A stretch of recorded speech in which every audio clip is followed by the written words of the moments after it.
आज के सेशन में हम सभी लोग मानव जनन तंत्र का टॉप 15 क्वेश्चन देखने वाले हैं, जो बेसिक से आपका हाई लेवल का क्वेश्चन रहेगा, जो आपके एग्जाम के लिए काफ़ी इंपॉर्टेंट है। चलिए आज का पहला नंबर प्रश्न देखिए। मानव में जनन की प्रक्रिया को क्या कहते हैं? मानव में जनन की प्रक्रिया को क्या कहते हैं? तो प्रजनन कहते हैं। जनन की प्रक्रिया को प्रजनन कहते हैं, ध्यान रखिएगा। चलिए अगला प्रश्न देखिएगा। पुरुष जनन तंत्र का प्रमुख अंग कौन सा है? पुरुष जनन तंत्र का टेस्टिस यानी कि वृषण हो जाएगा, वृषण। ऑप्शन नंबर ए बिल्कुल सही जवाब होगा। अगला प्रश्न देखिए। शुक्राणु कहाँ बनते हैं? शुक्राणु कहाँ बनते हैं? तो प्रोस्टेट ग्रंथि में शुक्राणु बनते हैं। ऑप्शन नंबर सी नहीं। शुक्राणु कहाँ बनते हैं? तो ये वृषण में बनते हैं, वृषण में यानी कि टेस्टिस में बनते हैं शुक्राणु। ऑप्शन नंबर बी सही जवाब होगा, ध्यान रखिएगा। अगला प्रश्न देखिए। शुक्राणु किस माध्यम में तैरते हैं? शुक्राणु किस माध्यम में तैरते हैं? तो वीर्य के माध्यम में तैरते हैं, यानी कि सीमेन के माध्यम में तैरते हैं। अगला प्रश्न देखिए। महिला जनन तंत्र का प्रमुख अंग कौन सा है? महिला जनन तंत्र का प्रमुख अंग हो जाएगा इनमें से गर्भाशय, यूटेरस। ऑप्शन नंबर बी बिल्कुल सही जवाब होगा। अगला प्रश्न देखिए। अंडाणु यानी कि ओवम का निर्माण कहाँ होता है? ओवम का निर्माण अंडाशय ओवेरी में होता है। अंडाणु का निर्माण कहाँ होता है? तो ओवेरी में होता है। अगला प्रश्न। शुक्राणु और अंडाणु के मिलने को क्या कहते हैं? शुक्राणु और अंडाणु के मिलने को फर्टिलाइजेशन यानी कि निषेचन कहते हैं। ऑप्शन नंबर ए बिल्कुल सही जवाब होगा। अगला प्रश्न। निषेचन की प्रक्रिया मानव में कहाँ होती है? निषेचन की प्रक्रिया मानव में अंडवाहिनी में होती है। कहाँ होती है? फ्लोपेन ट्यूब में होती है निषेचन की प्रक्रिया। अगला प्रश्न देखिएगा। भ्रूण का विकास किस अंग में होता है? भ्रूण का विकास किस अंग में जो है कि होता है? तो यूटेरस यानी कि गर्भाशय में होता है। अगला प्रश्न पढ़िएगा। सामान्य मानव गर्भावस्था की अवधि कितनी होती है? मानव के गर्भावस्था की अवधि 280 दिन यानी कि 9 माह की होती है, ध्यान रखिएगा। Next question. मानव के अंडाणु की संख्या जन्म के समय कितनी होती है? अंडाणु के जन्म के समय कितनी होती है? तो सीमित संख्या में होती है, ना ही ज़्यादा और ना ही कम होती है। अगला प्रश्न। पुरुष हार्मोन का नाम क्या है? पुरुष हार्मोन का नाम टेस्टोस्टेरोन हार्मोन। क्या हो जाएगा? Testosterone hormone. अगला प्रश्न। महिला हार्मोन कौन से हैं? यानी कि महिला हार्मोन का नाम हो जाएगा एस्ट्रोजन और progesterone hormone. Option number B बिल्कुल सही जवाब होगा। अगला प्रश्न। वीर्य में कौन सा द्रव शुक्राणुओं को पोषण देता है? शुक्राणुओं को पोषण देता है तो फ्रुक्टोज। कौन सा हो जाएगा? फ्रक्टोज। अगला प्रश्न। शुक्राणु का निर्माण किस अंग में प्रारंभ होता है? किस अंग में प्रारंभ होता है? यानी कि किशोरावस्था से शुक्राणु का निर्माण शुरू हो जाता है, यानी कि प्रोबर्टी से। अगला प्रश्न। अंडोत्सर्जन ओवुलेशन किसे कहते हैं? अंडोत्सर्जन अंडाणु का गर्भाशय से निकलना अंडोत्सर्जन कहते हैं। ऑप्शन नंबर बी बिल्कुल सही जवाब होगा। अगला प्रश्न। कौन सा हार्मोन अंडोत्सर्जन को नियंत्रित करता है? अंडोत्सर्जन को नियंत्रित करता है तो LH हार्मोन अंडोत्सर्जन को नियंत्रित करता है। नेक्स्ट क्वेश्चन देखिएगा। गर्भावस्था की पुष्टि के लिए कौन सा हार्मोन परीक्षण किया जाता है? कौन सा हार्मोन परीक्षण किया जाता है? तो ह्यूमन क्लोराइन गैंडोप्रोटीन हार्मोन यानी कि HCG हार्मोन को पुष्टि किया जाता है।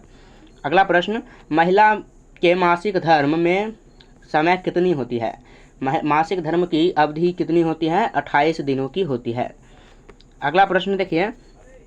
गर्भ में भ्रूण को भोजन और ऑक्सीजन कौन प्रदान करता है? कौन प्रदान करता है? प्लेसेंटा। कौन प्रदान करता है? प्लेसेंटा, ध्यान रखिएगा। अगला प्रश्न। जुड़वा बच्चे बनने का कारण क्या है? जुड़वा बच्चे बनने का कारण एक अंडाणु 2 भागों में विभाजित होना, 2 अंडाणु का निषेचन, दोनों हो जाएगा। ऑप्शन नंबर सी सही जवाब होगा। अगला प्रश्न। पुरुष में वीर्य के संचयन का स्थान कौन सा है? वीर्य के संचयन का स्थान एपिडिडिमिस हो जाएगा, वीर्य का संचयन। अगला प्रश्न। पुरुष जनन तंत्र की सहायक ग्रंथि में कौन सी शामिल है? कौन सी शामिल है जनन ग्रंथि में? प्रोस्टेरोन ग्रंथि, सीमिनल वेसिकल और काउपर ग्रंथि। उपरोक्त सभी हो जाएगा। ऑप्शन नंबर डी सही जवाब होगा। अगला प्रश्न, शुक्राणु का शीर्ष भाग क्या कार्य करता है? शुक्राणु का शीर्ष भाग क्या कार्य करता है? तो डीएनए का वहन करता है। ऑप्शन नंबर सी सही जवाब होगा। नेक्स्ट क्वेश्चन, स्तनधारियों में गर्भाधान कहाँ होता है? स्तनधारियों में गर्भाधान कहाँ होता है? तो अंडवाहिनी में होता है। ऑप्शन नंबर सी सही जवाब होगा। नेक्स्ट क्वेश्चन देखिए, पुरुष में शुक्राणु के निर्माण की प्रक्रिया को क्या कहते हैं?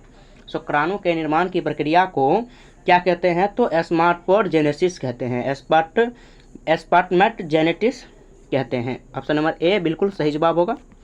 अगला प्रश्न, महिला में अंडाणु निर्माण की प्रक्रिया को क्या कहते हैं? अंडाणु निर्माण के प्रक्रिया को क्या कहते हैं? तो ओजेजेनेसिस कहते हैं, ओजेजेनेसिस।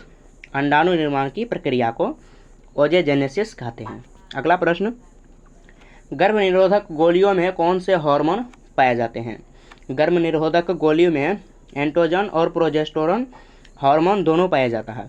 अगला प्रश्न, नवजात शिशु में लिंग निर्धारण किस पर निर्भर करता है? तो किस पर निर्भर करता है? पिता के गुणसूत्र पर और माता के गुणसूत्र। ऑप्शन नंबर सी सही जवाब होगा। अगला प्रश्न, लिंग निर्धारण में कौन सा गुणसूत्र जिम्मेदार होता है? कौन सा गुणसूत्र जिम्मेदार होता है? तो वाई गुणसूत्र जिम्मेदार होता है लिंग निर्धारण में, ध्यान रखिएगा।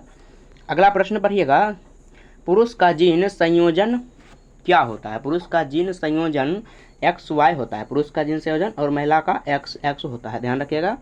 अगला प्रश्न, महिला का जीन संयोजन क्या होता है? जीन संयोजन XX होता है, आपको बताया हूँ। अगला प्रश्न पढ़िए, मानव में निषेचित अंडाणु को क्या कहते हैं? निषेचित अंडाणु को क्या कहते हैं? जायगोट कहते हैं। क्या कहते हैं? निषेचित अंडाणु को जायगोट कहते हैं। अगला प्रश्न, अंडाणु का आकार लगभग कितना होता है? अंडाणु का आकार लगभग 0.1 मिलीमीटर होता है। कितना होता है? 0.1 मिलीमीटर। अगला प्रश्न देखिए, शुक्राणु की संख्या सामान्य रूप से कितनी होती है? शुक्राणु की संख्या सामान्य रूप से 20 मिलियन प्रति मिलीलीटर से अधिक होती है। 20 मिलियन प्रति लीटर से अधिक होती है शुक्राणु की संख्या। अगला प्रश्न पढ़िए, महिला में रजोन निवृत्ति यानी कि मोनोपॉज किस आयु में होती है? मोनोपॉज किस आयु में होती है? 45 से 50 वर्ष की आयु में। ऑप्शन नंबर सी सही जवाब होगा। अगला प्रश्न, गर्भाशय का आंतरिक परत क्या कहलाती है? आंतरिक परत endometrium, endometrium. Option number A सही जवाब होगा, ध्यान में रखिएगा। नेक्स्ट क्वेश्चन देखिएगा, स्त्रियों में दुग्ध स्राव किस हार्मोन से होता है? दुग्ध स्राव किस हार्मोन से होता है? तो prolactin hormone. Option number B सही जवाब होगा, प्रोलैक्टिन हार्मोन। नेक्स्ट क्वेश्चन, स्तन ग्रंथियां किस प्रकार की ग्रंथियां हैं? स्तन ग्रंथियां किस प्रकार की ग्रंथि हैं? तो वही स्रावी ग्रंथि, वही स्रावी ग्रंथि स्तन ग्रंथियां। अगला प्रश्न पढ़िएगा, किस अंग में भ्रूण का प्रत्यारोपण होता है? किस अंग में भ्रूण का प्रत्यारोपण होता है? तो गर्भाशय में होता है। ऑप्शन नंबर बी बिल्कुल सही जवाब होगा। अगला प्रश्न, वीर्य के निर्माण में कौन सी ग्रंथि शर्करा प्रदान करती है? कौन सी ग्रंथि शर्करा प्रदान करती है? तो seminal vesicle, seminal vesicle. Option number B सही जवाब होगा। अगला प्रश्न, अंडाणु निषेचित होने के बाद कौन सी झिल्ली बनती है? कौन सी झिल्ली बनती है अंडाणु निषेचित होने के बाद? कोरियोनिक झिल्ली। ऑप्शन नंबर ए बिल्कुल सही जवाब होगा। नेक्स्ट क्वेश्चन पढ़िएगा, जवाब दीजिएगा कमेंट बॉक्स में। गर्भ में बच्चे को कौन सी झिल्ली सुरक्षा प्रदान करती है? तो अम्नियोटिक झिल्ली, अम्नियोटिक झिल्ली। ऑप्शन नंबर ए बिल्कुल सही जवाब होगा। अगला प्रश्न, दुग्ध के स्राव को कौन सा हार्मोन प्रेरित करता है? कौन सा hormone? Prolactin hormone, prolactin hormone. Option number B बिल्कुल सही जवाब हो जाएगा। नेक्स्ट क्वेश्चन, मानव में निषेचन किस प्रकार का होता है? किस प्रकार का निषेचन होता है? तो आंतरिक निषेचन होता है। ऑप्शन नंबर बी बिल्कुल सही जवाब हो जाएगा। अगला प्रश्न देखिएगा, नवजात शिशु के जन्म के समय कौन सा अंग कटता है? कौन सा अंग कटता है जन्म के समय? तो गर्भनाल कटता है। नवजात शिशु के जन्म होने के उपरांत गर्भनाल कटता है, ध्यान रखिएगा। अगला प्रश्न, गर्भावस्था के दौरान भ्रूण को ऑक्सीजन कौन प्रदान करता है?